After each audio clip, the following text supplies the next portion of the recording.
Hello everyone, welcome to my channel. My name is Xony, and today we're going to have some more stories from Reddit. But before we start, it would be so much appreciated if you would subscribe to my channel, like the video if you enjoy it, and maybe leave a comment down below. These simple clicks would mean a lot to the future of this channel and really reward the effort that I put in every day. And now, without further ado, let's go. Today's story is a revenge story about OP taking a stance and getting his life back together after his wife forgot their 10-year anniversary and cheated on him. Let's get into today's story to find out what happened. I'll call her my wife just to reflect our status at the time. We had been together for 10 years and we're about 15 days from celebrating 2 years of marriage. No kids, the house's lease was in her name, and we were in a totally dead bedroom for 9 months. After about 3 months of declining sexual activity when it happened, it was the stereotypical starfish duty 6. In those 9 months, she also denied me any form of affection. Hugs, rubs, touches, kisses, whatever you could think of, she denied. She claimed it was her way of making me work on writing my PhD thesis. I admit I needed an incentive to write it. I had switched careers after finishing the research part and was no longer motivated to finish it.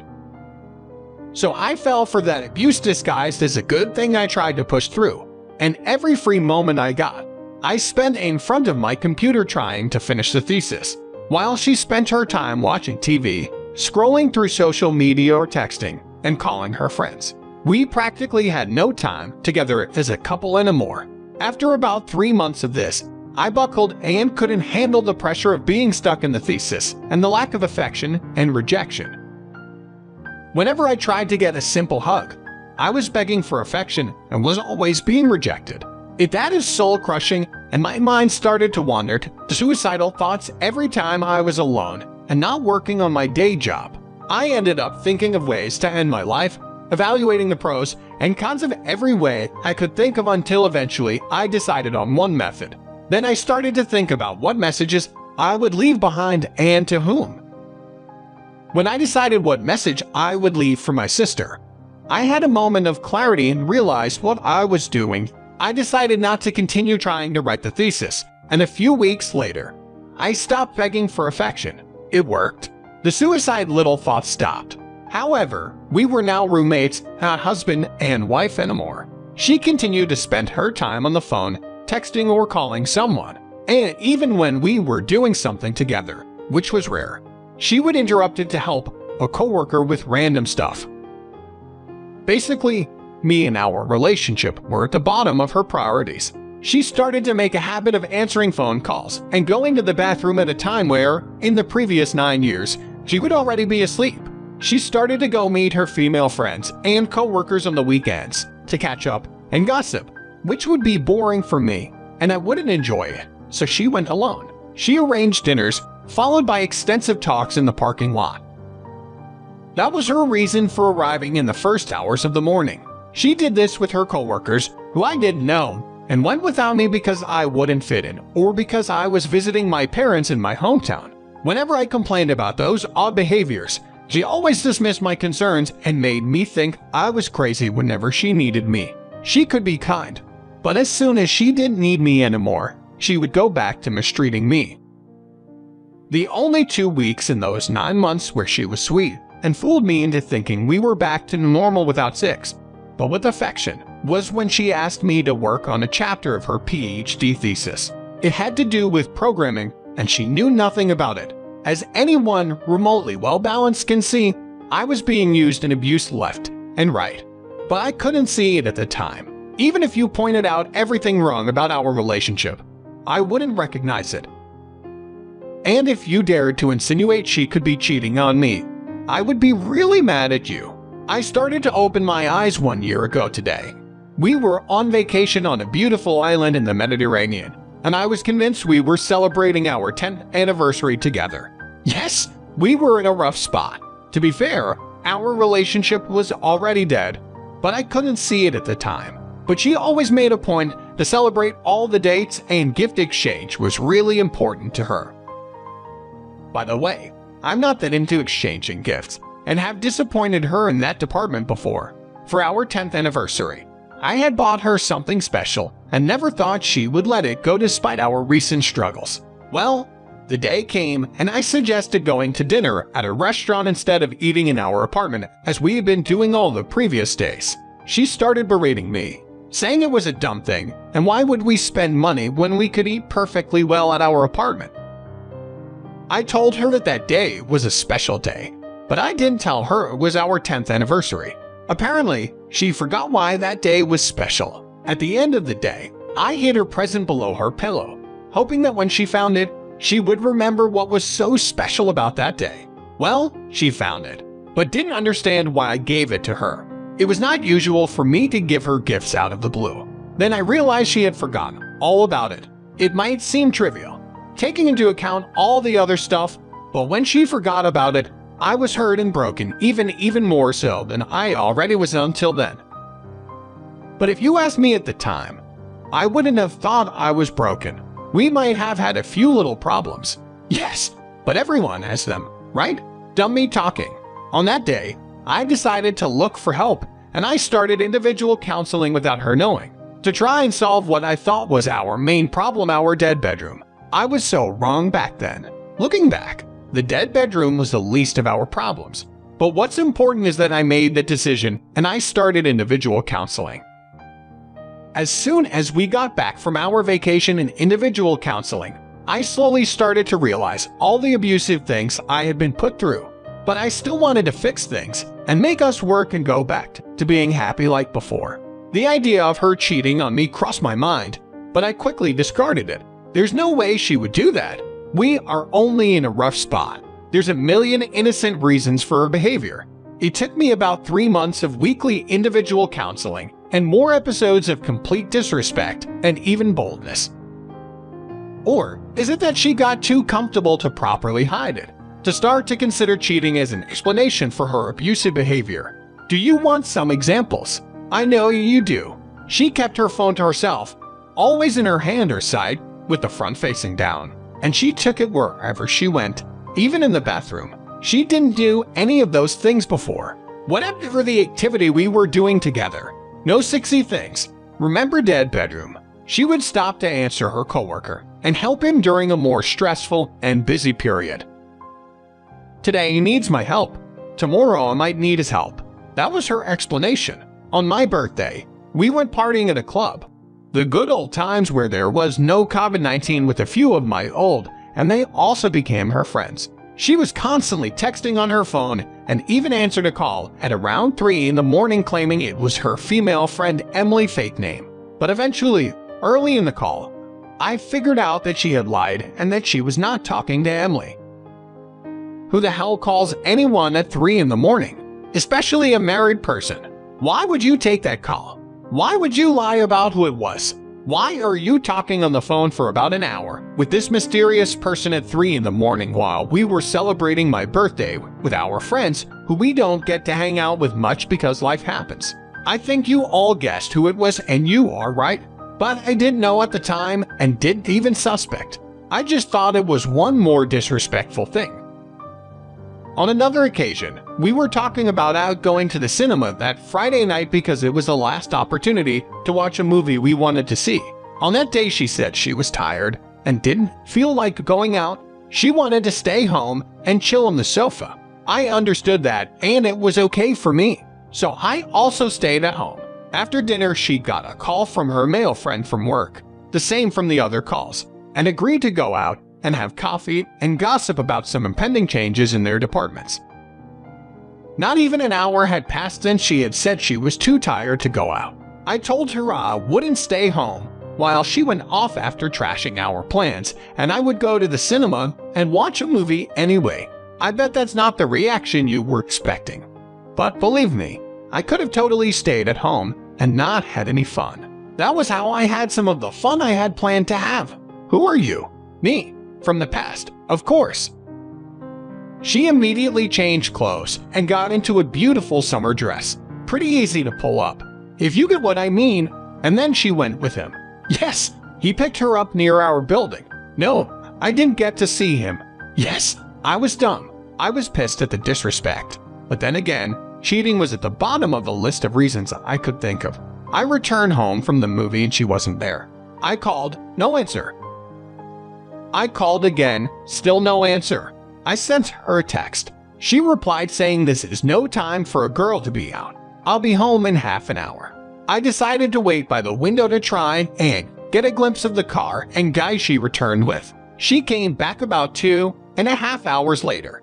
I did get to see the car, and I even heard something she said to him while outside the car. And what I heard immediately reminded me of the way we would say goodbye to each other when we were starting to date. At that point, cheating started to climb positions on the list of reasons for her behavior. Yet it was still far from the top. Yes, I was still dumb and blind. On another occasion, I found her laundry. Yes, I'm not proud, but desperation makes you do things you never thought you would. The panties she wore the day and night she went out for coffee or dinner or company party, I don't recall. It had a lot of what I thought was vaginal fluid. And I mean a lot which was not normal. No one was having that much fun at work or when hanging out with friends. That's when it became clear she was cheating on me. I felt like my heart was pulled out of my chest. I had found a proverbial gun with the bullets, but still in my mind it wasn't a smoking gun. There was still a 1% chance that it wasn't real. She could have been masturbating, right? No need for a third party to intervene. So I decided to try and peek at her phone. It was really hard because in my mind that was an awful thing. If you reached that point, you were done. There would be no trust. There would be nothing left. I even got the chance. But back down at the last minute, I had a talk with a friend who told me he too was cheated on. He never mentioned it before, and that the behavior of my wife was similar to his cheating girlfriend. That settled it. I finally got to the opportunity to peek at her phone, and there it was in all of its glory. Thousands of texts exchanged between her and this coworker who was having a difficult time because his mother had been diagnosed with Alzheimer's. Another low blow. My grandmother suffered from deep Alzheimer's disease for about 10 years, until she passed away, so she knew that was a soft spot for me. It was also full of sexual talk, pictures in underwear from them both, everything. They had been at it for at least a year until I found out. 1 damn year, the same time as our dead bedroom, and the same duration of her torturing me. By denying affection, she not only chose to cheat on me, but also to be loyal and faithful to him. As if being with her husband was wrong and a betrayal of the other guy. Well, I was glad she did it. At least I didn't have to battle with the thoughts of having had sex, or even touching her before or after he had sex with her. As soon as I found this undeniable evidence, I was crushed. But at that point I was already expecting it, and didn't crumble immediately. I decided I would leave her as soon as possible. My situation was the best one could be in when in that situation no kids, no house owned, and no lease in my name. I could just pack my things and leave as soon as I found a place for myself. I also decided I would not let her know what I had found out, and more importantly, how I found out. So I kept my composure and pretended like nothing happened. I even helped her with her dress as she was preparing to go to a big party event at her company, and I already knew that was not the main event for that night. He would be there as well. So naturally, they would do what adults do. About an hour later, she left, and I finally could grieve, cry, yell, get mad, and let all my emotions out. I called my friend, read more of their text, created this, read it, spent about 4 hours writing my story, and posted it on Dead Bedrooms, which I had been following for the previous 6 months when I thought our problem was just a dead bedroom. I want to thank all the people that supported me at that time and reached out with advice, and more importantly, pointed me to useful resources such as this community, which I have been following since. Of course, I couldn't sleep, and I stayed up until she arrived home at around 7 in the morning. Of course, she told me her group of friends was the last to leave the party and that it was great. You and I know what was really great. In one of her texts to him later that day, she said to him the after party left my thigh bruised because of the handbrake. Almost all cars in my country have handbrakes between the driver's and passenger seat, so it's clear what kind of an after party it was that happened on the weekend. During the week, I kept playing dumb while I was meeting with lawyers, found a place to live, and arranged for my mail to be forwarded to a new address. All the while, she stayed at work late. Another peek of her messages showed that she wasn't working, but instead waiting on the other guy for another round of 6. In the previous 2 weeks, they had had 6 more times than we had in the previous 18 months of our marriage. Way to go, wife. By Friday, I had everything ready to move. As soon as she went to her job, my family came by and helped pack all of my things and transport it to my new place. At the end of the day, I sent her a message saying, "You know what you have been doing." I left the house and I'm filing for divorce and immediately blocked her and called her mother to tell her about the divorce. I didn't explain why. I just said her daughter knew what she had been doing and should explain. My wife kept trying to call me without success. She called my mother, but she never answered. In the previous 10 years, she had never called my mother. She even called my friends, but they were already in the loop and never answered her either. She then proceeded to text me of the same app she was using with her affair partner and even accused me of being brainwashed by a former coworker of mine and leaving to go living. With her ridiculous accusation and a classic example of projection, I blocked her. I only got to talk with her 2 more times. The next Wednesday, I called her to tell her the lawyer had sent a letter with all the information pertaining to the divorce. She tried to play the lost wife card who didn't understand what was happening and why I was doing this. She kept crying, saying she had always fought for us and that I never had, and that she had been thinking that we should go to marriage counseling for some time. I think most of us are familiar with all of this. The thing is, I almost fell for it. After that call, I started to doubt what I knew was undeniably true. Yet my broken and beaten heart started to doubt and wanted to believe in all her crap. Luckily, I had copies of their messages and read some of them to get real. Yes, it was pain shopping, but I needed that to keep myself focused and to not back down. They basically got to know every parking lot suitable for car 6 around our house, his house, and their work. They most likely did it in their work office buildings. And the most hurtful revelation was that they regularly did it in our house, in our bed, living room, kitchen, everywhere. The last time I spoke with her was about a month later, when we signed the divorce. At that time, she tried to project this cold, distant, and superior persona. At the end, I told her that I knew everything she had done with the affair partner. Her response was something like this: "What I did was only to get a reaction from you." I think she didn't fully understand what I knew. Perhaps she even thought I was just pissed at all the attention non-sexual she gave to the other guy. The next weekend, I met with her parents and told them most of what she had put me through, and about the affair, although without revealing the messages, of course. They had a hard time believing their daughter could do such horrible things. Doing so, telling her, "This is how I got you. Next time, be more careful and hide your secret life better." But I didn't show them the evidence. That was the last time I had contact with anyone in her family. How did I deal with all the trauma? I kept going to individual counseling. I still am today. I relied on my friends and family. I never hid her cheating. Doing so would be collaborating. I let my emotions out. Every time I felt like crying, I cried. It came in waves. One moment I was fine. The other I felt the brutal shock of everything. Once again, just let it all out. It'll pass and get better. I haven't had one such episode for months, but I know I might have one at a time, and it's okay. I started doing things I felt like doing, mostly going to concerts and watching plays at theaters. Damn COVID-19, going by myself without other people. It felt great not to miss out on something you think you might like, just because you don't want to go alone and your friends don't feel like going. Go to events even if you don't feel like going. It's an opportunity to meet new people and get yourself out of your bubble. Yes, it won't cure you, but the boost you get from just talking to new people, even if just for a few minutes, is wonderful. Make an effort to interact more with other people. I'm an introvert, so this is a hard and important thing for me to do. The only way to get better at talking and being with and around other people as well, by doing it. Has it been easy? Hell no, it's a struggle, but with time it gets better. I confess I was doing much better before COVID-19 hit my country and shut everything down. In the past 3 months, I felt like going backwards in my recovery because all things I did to cope with the situation were not available.